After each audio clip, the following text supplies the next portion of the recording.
En général, comme j'ai dit tout à l'heure, les gens, durant ce mois, ils s'abstiennent de manger, de boire. Ils s'abstiennent d'avoir des rapports intimes avec leurs épouses durant la journée du Ramadan. Mais combien d'entre nous ne s'abstiennent pas des choses beaucoup plus importantes et beaucoup plus graves, comme la médisance, les grands péchés, jurés par autre qu'Allah, par exemple? Comment peut-on désobéir à Allah Azza wa Jalla alors que nous sommes rien?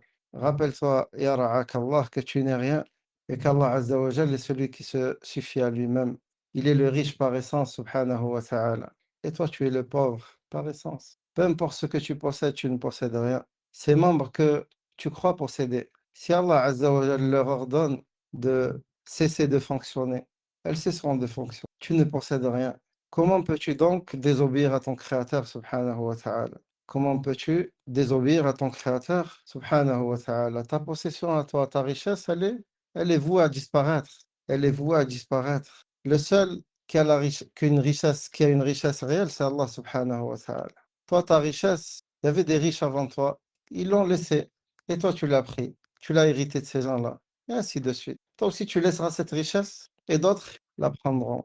Sache que le fait qu'Allah Azza wa Jal t'ait créé pour l'adorer est une preuve de sa richesse parfaite, subhanahu wa ta'ala, de sa richesse absolue. Tout bienfait est voué à disparaître. Peu importe ce que tu possèdes dans ce bas monde, wallahi, tu partiras et tu le laisseras. Tu ne prendras rien avec toi. Tout bien dans ce bas monde disparaîtra. Parmi les plus grands biens dont Allah nous a comblés, il y a les parents, par exemple. Ils partiront un jour. Donc celui à qui Allah Azza wa Jal a permis de vivre jusqu'à connaître ses parents et pouvoir être bienfaisant envers eux, qu'il profite de cette occasion. Car wallahi, le jour où ils s'en iront, il s'en mordra les doigts. Celui qu'Allah Azza wa Jal a, à qui Allah Azza wa Jal a accordé par exemple une épouse, qu'il remercie Allah Azza wa Jal et qu'il ait un bon comportement envers elle. Le prophète sallallahu alayhi wa sallam n'a-t-il pas dit, le meilleur d'entre vous est celui qui a le meilleur comportement avec sa famille et celle à qui Allah Azza wa Jal a donné ce grand bienfait d'avoir un mari. Comment tu es avec ton mari? Car il est ton paradis ou ton enfer. Si durant ce mois béni, on ne fait pas l'effort, on n'essaye pas de changer, quand est-ce nous allons le faire? Parmi les grands bienfaits de ce Ramadan, justement le fait que le Ramadan est une école. Le Ramadan, il t'éduque pour être patient. Le prophète sallallahu alayhi wa sallam, il te dit, si l'un d'entre eux vient qui veut te combattre ou te frapper, dis-lui quoi? Dis-lui, oh, je jeûne. C'est pour justement t'apprendre à patienter et te rappeler que tu es dans une adoration immense. Comment peut-on donc désobéir à Allah Azza wa Jal alors c'est lui qui nous a créés? Comment peux-tu avoir ce mauvais comportement avec ton époux, avec ton épouse ou avec tes parents? As-tu oublié qu'Allah Azza wa Jal t'observe? N'as-tu pas peur qu'Allah te prenne à ce moment-là, comme il a pris les peuples avant toi, qui te châtie, que tu meurs sur cela?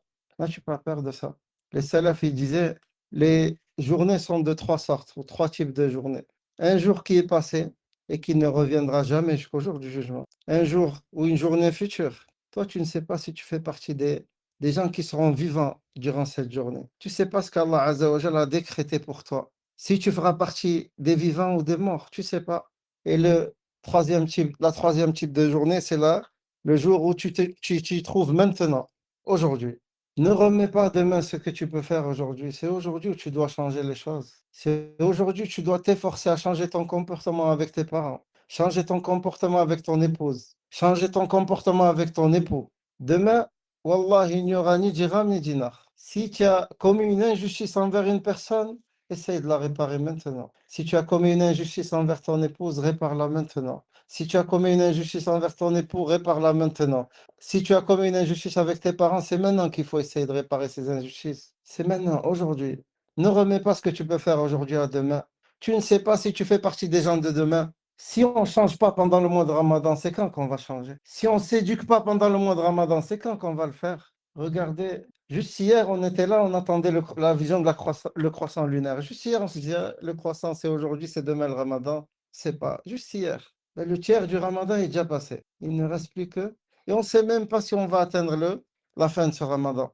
Si tu ne profites pas de ce mois béni pour te changer, quand est-ce que tu vas le faire? Quand est-ce que tu vas le faire? Wallahi, si l'homme, demain, il vient avec des registres vides, il le regrettera. Qu'en est-il de ceux qui viennent avec des registres pleins de péchés?